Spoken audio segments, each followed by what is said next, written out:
The first line appeared at 10:42 p.m. Eastern. 7 words, all capital letters. Rebuild and open Alcatraz. Within minutes, the post had ricocheted across every major network, igniting a firestorm that seemed pulled from an alternate timeline.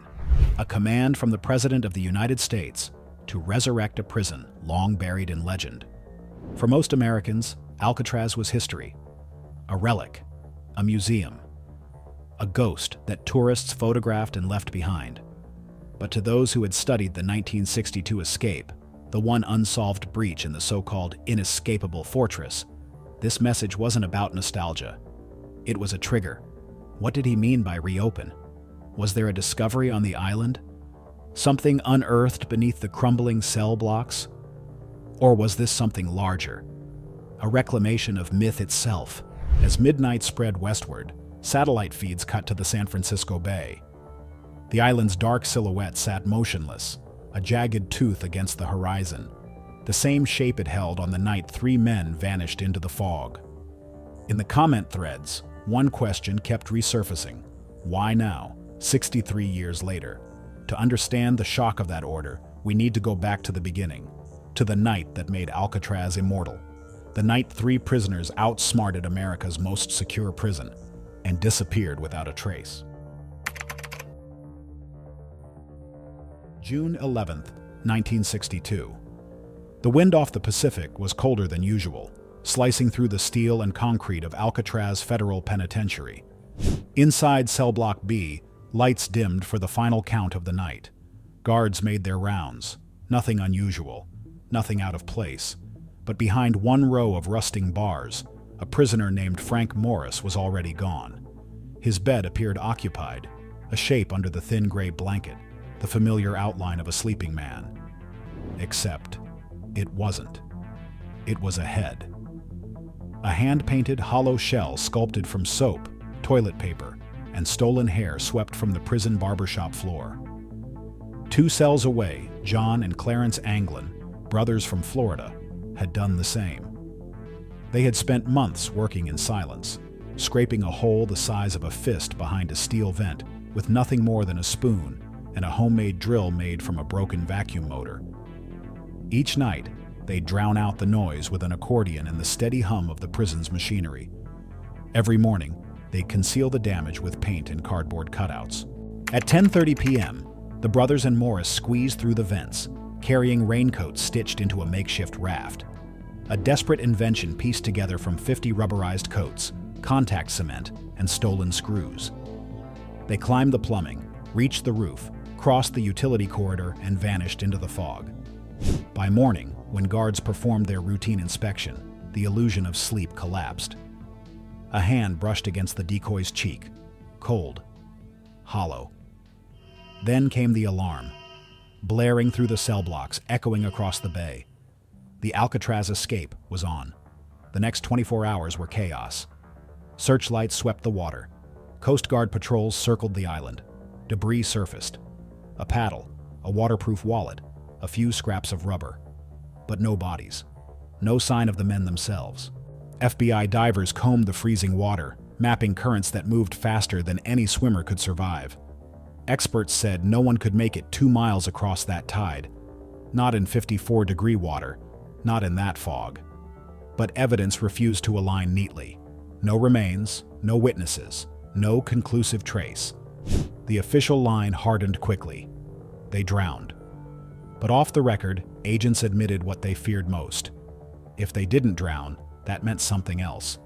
That meant the impossible had happened. The prison closed less than a year later. The government called it a cost issue. But locals whispered a different reason: that Alcatraz had been broken. Its aura of invincibility had cracked. Years turned into decades. The island became a museum, then a symbol, then a myth. Tourists walked past cell 138 and stared into the black hole behind the vent, imagining 3 silhouettes paddling toward freedom. The water carried their legend farther than any body could float, because while the prison had shut down, the story never did. And now, in 2025, as that tweet orders Alcatraz reborn, the question echoes louder than ever. If the island is coming back, What else might resurface with it? From a distance, Alcatraz was never just a prison. It was a statement carved in stone. The government's reminder that no one, not even the most cunning mind, could outthink concrete, current, and time. Rising 135 feet above the frigid tides of San Francisco Bay, the island was engineered to be isolation incarnate. Surrounded by water so cold it could stop a heart in minutes. Currents so violent they twisted in opposite directions, dragging anything that entered toward the Pacific. No walls were high enough, no fences necessary. The ocean itself was the guard. The Bureau of Prisons called it the last stop. For men who'd already escaped, fought, or killed inside other federal institutions, Alcatraz was meant to be the end of the line. One road in, none out. Every inch of it was calculated for control, cells barely wider than a man's wingspan. A corridor nicknamed Broadway, patrolled with rifles from elevated catwalks. Layers of bars, gates, steel doors, all arranged so that even sound moved slower here. Prisoners described the place as a machine that breathed. Food came through slots. Showers were deliberately kept warm, not for comfort, but to prevent inmates from acclimating to cold water. A subtle psychological barrier designed to make the bay feel even deadlier. There was no privacy, no silence, no escape from the hum of the island itself. Generators, waves, footsteps overhead. Every sound reminded them they were surrounded by death disguised as water. Yet, that was precisely where the weakness hid. Alcatraz wasn't undone by force. It was undone by familiarity, by a system so sure of its perfection that it stopped seeing the details. A corroded vent cover left unreplaced. A maintenance corridor rarely inspected. A routine so rigid it became predictable, down to the minute when the guards would turn their backs. Frank Morris saw the flaw not in the walls, but in the rhythm. He studied it the way a musician studies tempo. He learned the heartbeat of the island, and then he slipped between the beats. The escape didn't begin with a plan. It began with a sound, the slow scraping of metal against concrete, hidden beneath the music of the prison's daily noise. A spoon carving freedom 1 millimeter at a time. The design that once promised containment had turned against itself. The fortress, meant to isolate, had grown blind, and in that blindness, 3 men found possibility. For decades, engineers would revisit the island's blueprints, searching for what went wrong. But perhaps the failure wasn't structural at all. Perhaps it was human. A system so convinced of its own dominance that it forgot. Even in the most fortified designs, imagination is the one material you can't contain. The rock had been built to silence rebellion. Instead, it amplified one of history's greatest questions. If perfection exists, can it ever last? Before they were fugitives, they were men. 3 of them, bound by quiet intelligence and a shared belief that Alcatraz, no matter how perfect, could not hold a mind that refused to yield. Frank Lee Morris. Brilliant. Withdrawn. A man whose IQ reportedly touched genius levels, 133, according to bureau tests. He'd spent most of his life behind walls, moving from one institution to another. Every transfer made him sharper, more observant. He studied locks the way others studied literature, looking not for strength, but for seams. In Alcatraz, he found hundreds. John and Clarence Anglin. Farm boys from the Florida Panhandle. Quiet, loyal, inseparable since childhood. They'd learned to swim in the icy rivers of Michigan after their family moved north for work. It was there they built endurance, the kind that would later defy the Bay's deadly legend. They were bank robbers, yes, but small time, never violent. And like Morris, they were men who believed intelligence could outwit concrete. The plan didn't begin with blueprints or a map. It began with sound, with hours spent memorizing the rhythm of the guards' footsteps. Each night, they would count those steps, matching them to the scratch of a spoon behind the vent. 4 men worked in sync: Morris, the Anglin brothers, and another inmate, Alan West. West was the mechanic. He handled the paint, the cement, the timing. But on the night of the escape, something went wrong. His vent jammed. He couldn't get through. And the others, they didn't wait. That detail, the choice to leave one man behind, still divides historians. Was it betrayal or necessity? Did they believe he'd follow the next night? Or did they know that chance would never come again? What we do know is what West later told investigators, that he watched them vanish through the vent, heard the faint echo of footsteps fade into the roofline, and then silence. At 10:30 p.m., the lights went out. At 11 o'clock, the fog rolled in thick as smoke. From the shore, the city's glow flickered like a mirage. Close enough to see, but forever out of reach. Somewhere between those lights and that darkness, 3 men paddled into legend. For years afterward, sightings surfaced like ripples, letters, photographs, whispers of new lives in South America. A postcard sent to the FBI in 1979, claiming to be from John Anglin. A grainy photograph taken in Brazil in the 1970s, showing 2 older men who looked just like the brothers. Each lead reopened the wound. Each clue pulled the myth a little further from certainty. But beneath every rumor lay the same truth, that no one could say with confidence where the human story ended and the legend began. When tourists walk the cell block today, they still pause at cell 138, the vent, the wall, the small perfect hole that led to freedom. They lean close and whisper, as if afraid to disturb something still breathing behind the plaster. Because deep down, we don't visit Alcatraz to see a prison. We visit to feel the question it left behind. If these men could defy the impossible, what else in our own lives might not be as unescapable as we think? The morning after the escape, the headlines didn't ask how. They asked if. Did they make it across? Or did the Pacific claim them before the sun came up?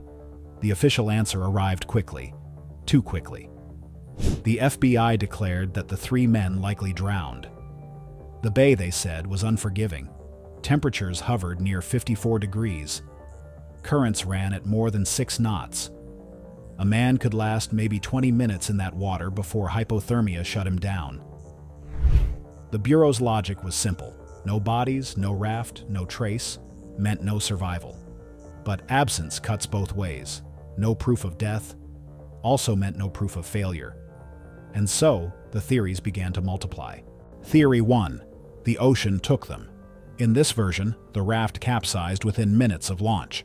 The paddle found near Angel Island, the shreds of rubber, the sealed packet of personal effects, all signs, investigators said, of an escape that ended in panic. Coast Guard drift simulations supported it. Debris scattered along the tide lines pointed west into the open Pacific. Even experienced swimmers wouldn't have stood a chance. But skeptics noticed something odd. The items recovered were light. A paddle, a wallet, a piece of raincoat. Objects that could have been planted or discarded to fake a trail. If the bay took everything, why were the men themselves never found? In a body of water that returns almost everything eventually, how did it return nothing? Theory 2. They reached the shore, the most persistent and romantic theory. It starts with a detail the FBI itself documented, that the tide patterns that night shifted around 11:30 p.m., creating a narrow, half-hour window of slack water that might, just might, have carried a raft toward Marin County instead of out to sea. In 2011, a team of Dutch hydrologists from Delft University recreated those currents with 3D modeling software. Their conclusion? If the prisoners launched between 11:30 p.m. and midnight, they could have made it to land, perhaps near Horseshoe Bay or even Angel Island. But reaching land wasn't the same as survival. So, the story evolves. They came ashore, hid, and disappeared into the back roads of Marin, cold, exhausted, and free. Decades later, the evidence trail deepened. 1979 letter surfaced at a San Francisco TV station, signed John Anglin. It claimed the men had survived, lived quietly in Seattle and North Dakota, and that John was dying of cancer. The FBI tested it. The handwriting was inconclusive. The DNA trace too faint. The agency quietly filed it away. Then came the Brazil photograph, unearthed by a retired U.S. Marshal in 2015, showing 2 men in sunglasses on a farm. Facial recognition analysis gave a probability match of over 90%. Still, no one could verify the image date. No one could prove it wasn't another ghost in the fog. Theory 3. They had help. Some believe the escape wasn't just ingenuity, it was coordination. That the Anglin brothers, with roots in the Florida underworld, might have received outside assistance, perhaps from family members or ex-cons who arranged a pickup boat. The FBI found no proof of this, but witnesses later claimed to have seen a strange white boat near Alcatraz's northwest corner that night, idling without lights. Imagination or evidence? Even now, no one can say. Each theory builds on the last, circling the same paradox. Every explanation feels too neat, and every fact still incomplete. Because for every piece of evidence pointing toward death, there's another that suggests escape. For every certainty, a shadow of doubt. And that's why the Alcatraz mystery endured longer than any criminal case in American history. It wasn't the audacity of the act. It was the void that followed, a silence that refused to resolve. By the 1980s, the FBI closed the case. Presumed drowned, they wrote. But even then, the marshals kept the file open, just in case. Decade after decade, agents aged out, then retired, then died. But the case file stayed on a desk, marked active investigation, until 2025, when a new directive brought Alcatraz back into the headlines, not because of what happened in 1962, but because of what might happen next. A new kind of reopening, a new kind of confinement. The island's ghosts had been silent for 63 years, and suddenly, Washington wanted them awake again. 63 years after the last inmate vanished into the fog, the world woke to a message no one expected. A 4-word order, broadcast not through a press release or a policy memo, but through a Truth Social post. Rebuild and open Alcatraz. The words came from the president himself. Within hours, newsrooms across the country scrambled to verify what they were reading. It wasn't a metaphor, it wasn't satire, it was a directive, a command to resurrect the most infamous prison in American history. The Associated Press called it a stunning directive. The Bureau of Prisons, blindsided, was told to vigorously pursue all avenues to reopen the island. Its new director, William K. Marshall III, issued a statement of loyalty almost immediately. USP Alcatraz has a rich history, he wrote. We look forward to restoring this powerful symbol of law, order, and justice. But what he didn't say, what no one said out loud, was how impossible it all was. The Bureau was already struggling with short staffing, broken infrastructure, and a $3 billion maintenance backlog. Its fiscal year 2025 budget request had been cut by nearly a third. Facilities were crumbling. Officers were quitting. Retention bonuses had just been canceled. And yet, amid all of that collapse, the president wanted to rebuild the rock. Analysts tried to make sense of it. Why Alcatraz? Why now? Some saw nostalgia, a yearning for a simpler symbol of toughness, of order, of absolute control. Others saw politics, a visual shorthand for dominance, made for camera discipline. And some, quietly, saw obsession, an attempt to recapture a myth that never died. For the Bureau itself, the economics were absurd. In 1963, it had closed Alcatraz because it cost too much to operate, 3 times more than the average federal prison. Every gallon of water had to be barged in. Every meal, every tool, every breath on that island had a price tag. In today's dollars, reopening would cost at least $50 million in restoration before the first inmate even arrived, and that doesn't include the ghosts. The ACLU's Corinne Kendrick called it a stunt, completely far-fetched and preposterous, she told reporters. The Los Angeles Times warned of something darker, that the real danger wasn't the island itself, but what it symbolized, a return to a time when power ran roughshod over justice. The Guardian was blunter still. Not just Alcatraz, it wrote, but the revival of every prison America swore it had outgrown. And yet, in the White House's version of the story, the plan was pure theater. In speeches, the president invoked the island as a monument to strength. He described America as a nation once unafraid to lock away its worst, a line that drew cheers in some corners and shivers in others. It was as if Alcatraz had become a mirror again, reflecting not just the inmates who once tried to escape, but the system that could not let go. News anchors revisited the old footage, the tunnels, the raft, the empty cell. And in the cutaways between those black and white frames, something became clear. Alcatraz wasn't just a prison anymore. It was an idea being rewritten, rebranded, revived, not as a failure of containment, but as a symbol of control. For decades, the question had been, did they get out? Now, in 2025, the question had changed. Why are we trying to go back in? The irony was sharp enough to taste. The government once closed Alcatraz because it was unsustainable, too isolated, too fragile, too expensive. And yet now, amid financial chaos and social division, it was being resurrected as if to prove a point. Like a ghost that refuses to rest, the rock was stirring again, its empty corridors echoing with the sound of new footsteps. Not from prisoners, but from politics. The order was real. The consequences? Not yet. But in that moment, historians, engineers, and human rights lawyers all asked the same question. If the prison is rebuilt, does the myth come back with it? And more unsettling, what happens when we start rebuilding legends we never fully understood? Night settles over the bay. Fog drifts low, curling between the towers of the Golden Gate like smoke over an old wound. Out on the water, Alcatraz stands motionless, half in shadow, half in spotlight, as if the island itself can't decide whether it's alive again or still dreaming. Construction lights flicker across the ruins. A new scaffolding clings to the crumbling walls, iron on iron, the sound of history trying to rebuild itself. For a moment, the echoes blur.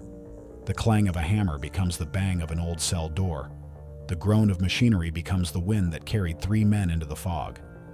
It's strange how the past repeats, not as memory, but as ritual. How a nation, decades later, can circle the same island and still mistake confinement for control. They escaped Alcatraz once. Now, we're trying to resurrect it. But maybe the real question was never whether those men survived. Maybe it's whether we ever left. Because the story of Alcatraz has always been about more than bars and stone. It's about the part of us that builds cages, and then convinces itself they're necessary. A cycle of fear and fascination that hums beneath our culture like an unending tide. Frank Morris studied the rhythm of this place until he could slip between its beats. 60 years later, we're still keeping time to the same rhythm, rebuilding what was never meant to last. Listen closely. You can almost hear it. A heartbeat beneath the waves, steady and distant. It's the island itself, calling out through the fog. A reminder that legends don't die. They just wait for someone to reopen the door. Dawn over San Francisco Bay. The fog thins, revealing the jagged silhouette of Alcatraz. Neither ruin nor monument, but something caught between. Cranes rise where watchtowers once stood.